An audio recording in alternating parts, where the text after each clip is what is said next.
The Blood Death, written by Stephen M. Rassar. A scream broke the silence of the simulated night in Section 57, Deck 10.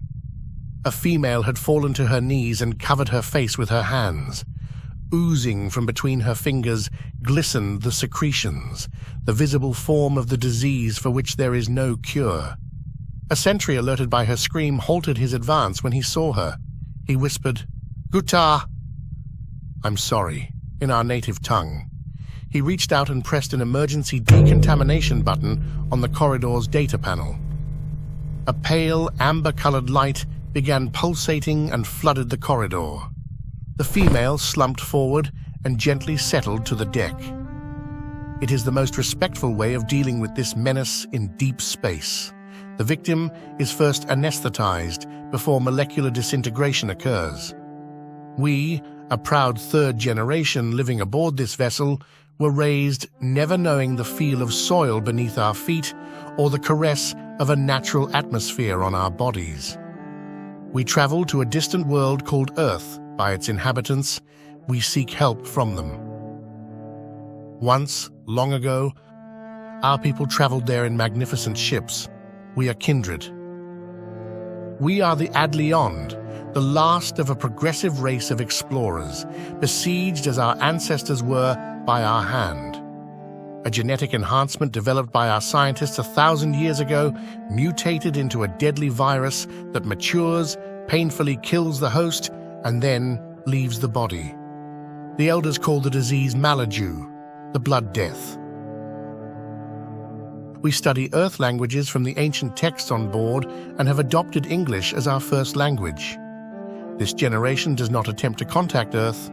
Our guiding principle states that duty shall befall a chosen one from the 6th age aboard this vessel. We are 5,000 in number today, all contributing to maintaining the vessel's systems. Even the new ones, with their energetic immaturity, do their best. Ironically, our race once basked in the glory of our technological achievements only to renounce them during the Atonement and later struggle to recall what little we could to build this limited and slow-traveling vessel. The proximity alarm rang out. We were again in the path of an asteroid and would need to make a course adjustment. The command class personnel hurried to their stations and soon discovered it was not an asteroid in our path, but a fast-approaching vessel 10 times larger than our own. A communication crackled from our loudspeakers. 3, 4, 5. "This is the Earth salvage vessel Ulysses. Stand down your main propulsion and prepare to be received." The massive ship came about, and a panel on her stern cracked open, propelling debris from her belly. While being towed inside, our command personnel made several attempts to warn the crew of the Ulysses, telling them of the deadly virus we carried. With no reply, our vessel was hard docked and moored. The seal on our main outer hatch was broken and opened. Our command personnel rushed to stand in the airlock to greet the representatives from the Ulysses. One of the elders spoke. "We are the Adlyonde and travel from a planet orbiting the star you call Alpha Centauri. We welcome your assistance."